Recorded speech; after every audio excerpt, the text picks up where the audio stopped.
All right, thank you guys. Happy Friday to you. And welcome to our NBA video here today for Friday, March 26th. My name is Brock Page and I do sports picks for free right here on YouTube. We're also coming off a perfect 5-0 day in our 5 premium sports picks on my Patreon website. That's going to improve our record to 4-1 in our last 5 board member tier package picks. That's also going to put us at 6-0 in our last 6 extra daily picks on that Patreon website as well. And if you want to join the 1,400 members who are currently signed up and active on that page, link for that site is in the description section below.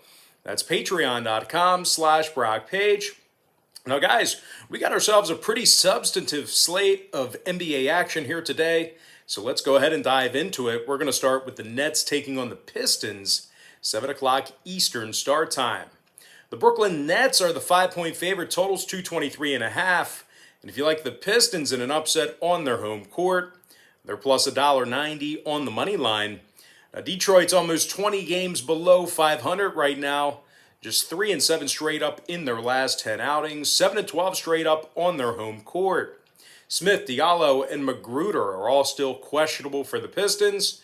They're also in the bottom 3 in home scoring, bottom 3 in home offensive field goal percentage. They're averaging just 106 points a game at the Little Caesars Arena. They're taking on a Brooklyn squad who's won 8 out of their last 10, despite playing a good portion of those games without both Durant and Kyrie. The Nets are still leading the NBA in road scoring. They're also first in road offensive field goal percentage. James Harden is scoring over 25 points a game. 8 rebounds, 11.5 assists for the All-Star. Meanwhile, Joe Harris is scoring nearly 15 a night himself, along with 3 rebounds. Brooklyn is currently 15 games above 500, and they're currently making 40% of their three-pointers on the road. And even if Harden's ruled out here for today, he's been listed as questionable. I still think Brooklyn's backups can get the job done here against a Detroit squad who just simply struggles to compete. Now, total-wise, Brooklyn's 15-7 to the over on the road, 28-17 to the over for the entire season. I'm going to lean toward the Brooklyn Nets -5 and the over 223.5. Next ball game, it is going to be Celtics-Bucks, 7:30 start time. The Milwaukee Bucks are -6, totals 233 flat. Now, the Bucks are on an 8-game winning streak, 13-1 straight up in their last 14 outings. Milwaukee's currently 18-5 at the Fiserv Forum, and they currently lead the NBA in home scoring and home offensive rebounding. Giannis Antetokounmpo is scoring over 28.5 points per contest, 11 boards, 6 assists for the Greek Freak. Meanwhile, Chris Middleton's dropping nearly 21 a game himself, 6 rebounds, 5 assists for Middleton. The Bucks score 120 points a night at the Fiserv. They also make 41% of their three-pointers there. Milwaukee's taking on a Boston club who lost 5 out of their last 6, and they currently find themselves 2 games below 500 for the season. Tristan Thompson's sitting this one out in COVID protocol. The Celtics have been victorious in just 8 of 24 road games, and they covered the number in just 33% of those contests. The Celtics are also in the bottom 10 in defensive field goal percentage away from home. Now, total-wise, Boston's last 2 straight got over the number, 60% to the over in their last 10. Meanwhile, the Bucks saw their last 3 straight get over the line themselves, 6-1 to the over in their last 7. I'm going to lean toward the Milwaukee Bucks -6 in the over 233. Next matchup, it is going to be Suns versus the Raptors, 7:30 p.m. Eastern tip-off. The Phoenix Suns are -4.5, totals 223 juice to the over. Now, Phoenix has won 7 out of their last 10, 70% against the number in those 10 contests. Phoenix is in the top 3 defensively in points allowed. They're also in the top 3 in defending the 3-ball. They're holding their opponents to just 107 points per contest when they travel. Devin Booker is scoring 25 a game, 4 rebounds, 4 assists for the starting guard. Meanwhile, Chris Paul is dropping nearly 16 a night himself, 4 rebounds, 8 assists for Paul. The Suns are 14-6 straight up in their 20 road games, 14-6 against the spread in those very contests away from home. They're taking on a Raptors squad who lost 11 out of their last 13, and they currently find themselves 8 games below 500. Now, Toronto is currently dead last in offensive rebounding, bottom 10 in offensive field goal percentage. And when it comes to the total in this one, Toronto went 4-3 to the under in their last 7. Phoenix saw 3 out of their last 4 stay under the line themselves. I'm going to lean toward the Phoenix Suns -4.5 and the under 223. Next ball game, it is going to be Blazers versus the Magic, 8 o'clock Eastern Standard Time. The Portland Trailblazers are -11.5, totals 218. Now, Portland's done a fine job covering the number away from home this season. They're actually 13-8 against the spread when they travel, but this is a really big number for them away from their home court, especially laying double digits here. And I know that this is an overreaction to Orlando, trading away basically all of their big-name players, most of them. But just keep in mind, Portland is still in the bottom 3 in defensive field goal percentage. They're also in the bottom 5 in points allowed away from home. Now, the Blazers have also failed to cover the point spread in 7 out of their last 10 ball games, so they really haven't been doing a great job covering the number at any location recently. They're going up against an Orlando squad who, once again, they've seemingly committed to rebuilding, although they're only a handful of games below 500. They're still kind of in the mix here in the East. Orlando's also coming fresh off a big victory over Phoenix a few nights ago, and they successfully covered the point spread in 7 out of their last 10. Come on, Brock, let's get it out. Their top 2 scorers are gone in Vucevic and Fournier, but they've gotten used to playing without Evan Fournier for about 50% of their ball games this year. And they still have Terrence Ross, who scores 16 a night, along with 3.5 boards and a couple assists. Now, total-wise, not really sure who's going to do the majority of the scoring for this newly constructed Orlando team. Meanwhile, Portland saw 3 out of their last 5 stay under the line themselves. I'm going to lean toward the Orlando Magic +11.5 and the under 218. Next matchup, it is going to be Heat versus the Hornets, 8 p.m. Eastern start time. Miami's the 2-point favorite on the road, totals 219 even. The Heat's on a 5-game losing streak, just 2-7 against the spread in their last 9. Now, Miami's going to have to go to work without Dragic and Haslam. Jimmy Butler's also listed as questionable for the Heat as well. Miami currently has a losing record on the road, and they're in the bottom 5 in the NBA in scoring on average per contest.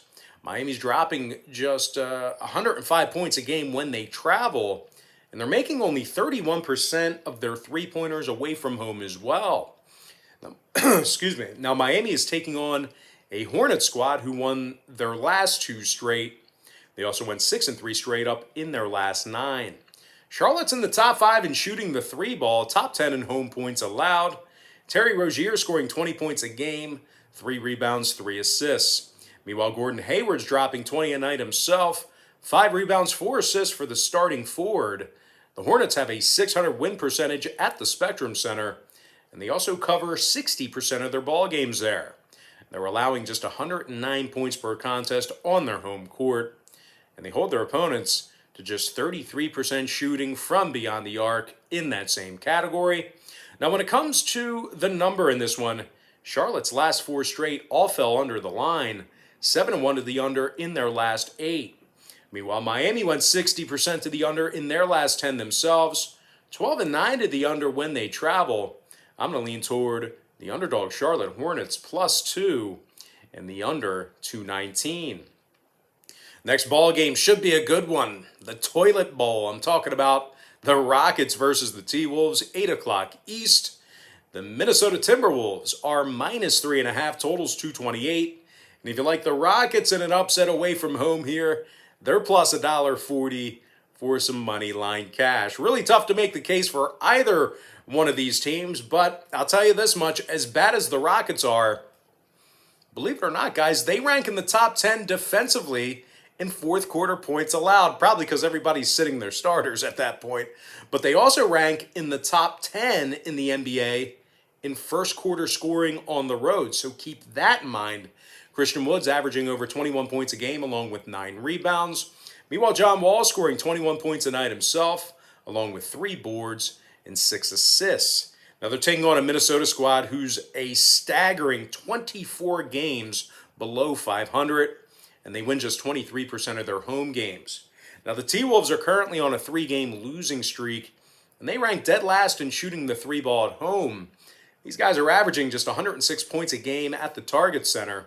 Now when it comes to the scoring in this one, Minnesota doesn't score enough at home to help put this one over. They also saw 2 out of their last 3 ball games stay under the line. Meanwhile, on the other side, the Rockets don't score enough on the road to help put this one over either. Houston also saw their last 2 straight stay under the posted total, 6-3 to the under in their last 9. I am going to lean toward the underdog Houston Rockets plus 3.5 and the under 228. Next contest, we're going to take a look at the Nuggets versus the Pelicans, 8 p.m. East. The Denver Nuggets are minus 2.5, totals 232, juice to the under.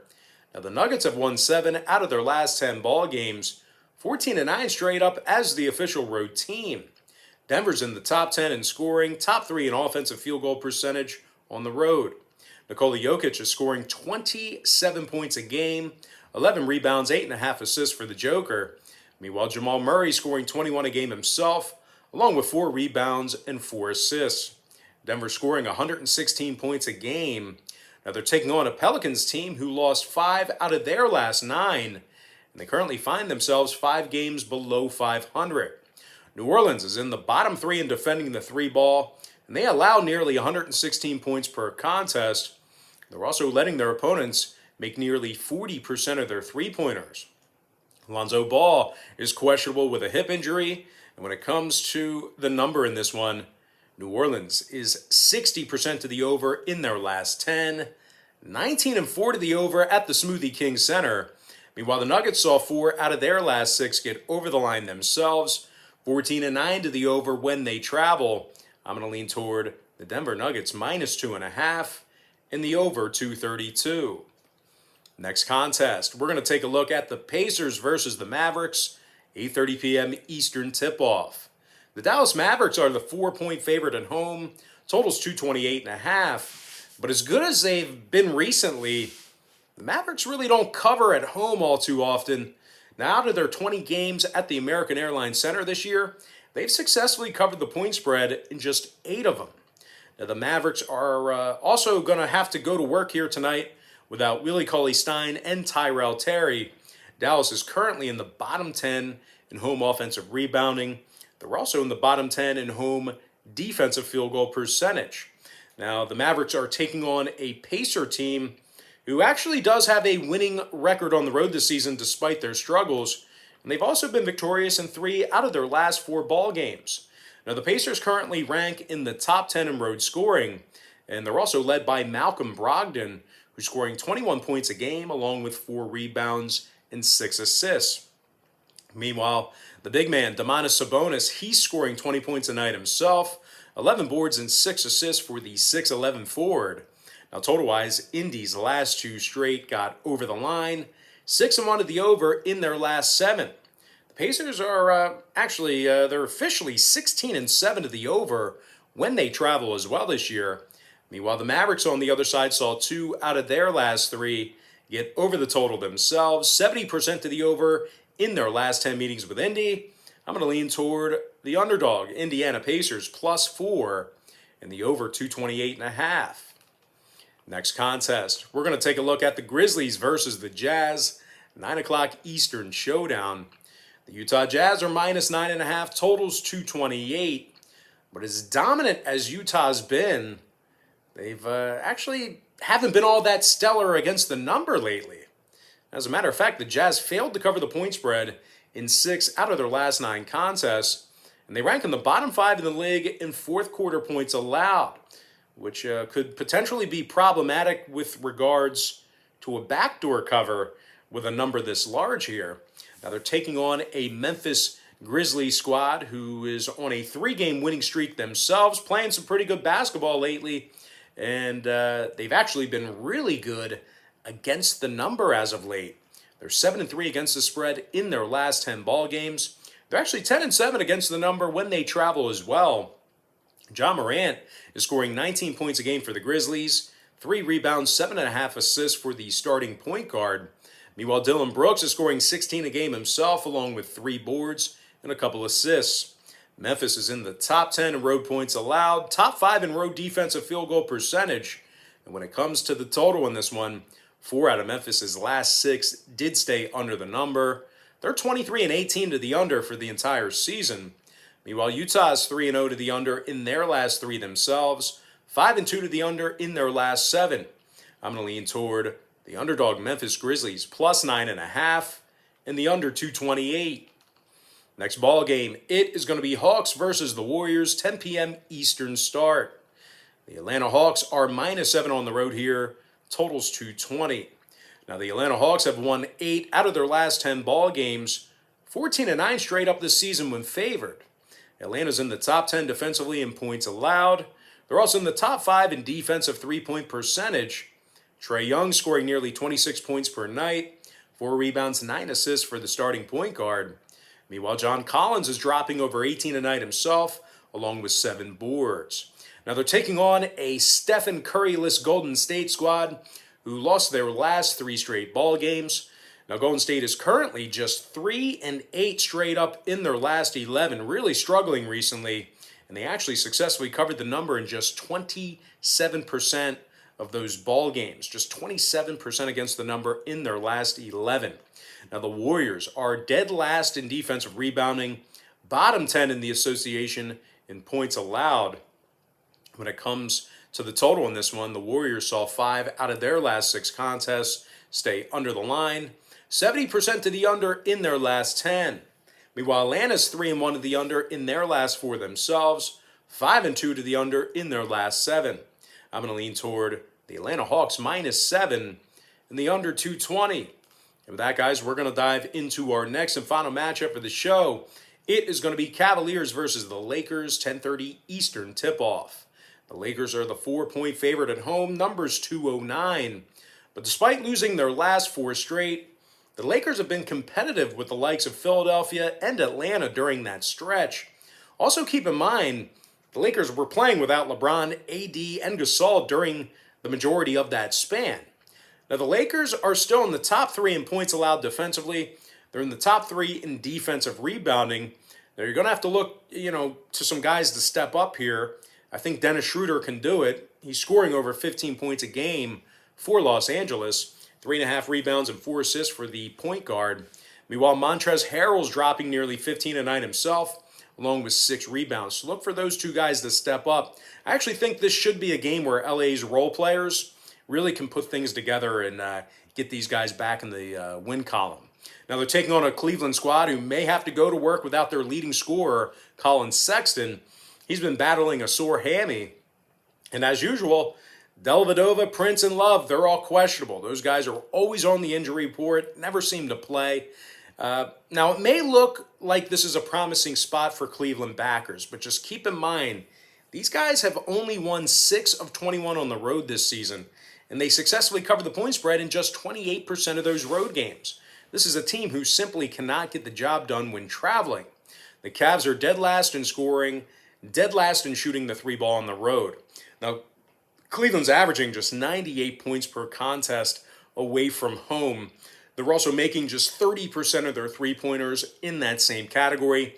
That certainly makes it tough to beat any team, no matter who is on the court on the other side of things. So anyway, total-wise, Cleveland saw their last 2 straight stay under the line, 13-8 to the under when they travel. Meanwhile, the Lakers went 3-1 to the under in their last 4 themselves. I'm going to lean toward the LA Lakers -4 and the under 209. And with that, guys, we're going to dive into our quick pick recap, powered to you by my Patreon website. I like the Brooklyn Nets -5 over 223.5. Bucks -6 over 233. Suns -4.5 under 223. Orlando Magic +11.5 under 218. Charlotte Hornets +2 under 219. Houston Rockets +3.5 under 228. Dallas Mavericks -2.5 over 232. Give me the Pacers +4 over 228 and a hook. I like Memphis plus 9.5, under 228. Atlanta Hawks minus 7, under 220. Before I give you my next and final free pick for the video, one final reminder that we are 4-1 in our last 5 board member tier package picks on my Patreon website. We're also 6-0 in our last 6 extra daily pick tier package plays on that Patreon page as well. I'm going to lean toward the LA Lakers minus 4 and the under 209. And with that, guys, we're going to dive into some YouTube shout-outs. Shout out to Devin Taylor, Joe Trey, James G, Anthony Spencer, Alonzo Paris Music, Tremaine Jordan, Mr. Poker, the Ding Man C. Dinger, who's a board member, by the way. Shout out to Robert Scott. And last but certainly not least, got to give a shout out to my good friend, 13th Polo. All right, guys, that's going to do it for me. Don't forget to check me out on Patreon. If you guys decide to get a package here today, just keep in mind we'll bill you the day you sign up and then the first of every month following that. So if you end up getting the board member tier package here today, just keep in mind you're going to make that purchase today, and all that content's going to be good through the end of March. So you got about a week's worth of content until Patreon auto bills you again on April 1st. But most importantly, guys, got to thank you for joining me right here on YouTube. What do I normally say here? Man, this is so weird. I draw a blank. Thank you for joining me here on on YouTube. Hope you really enjoyed all this great free content, all this great free information. It's Freaky Friday, guys. And with that, happy Friday to you. Best of luck to you. And I look forward to seeing you later on today on my Patreon website at patreon.com/BrockPage.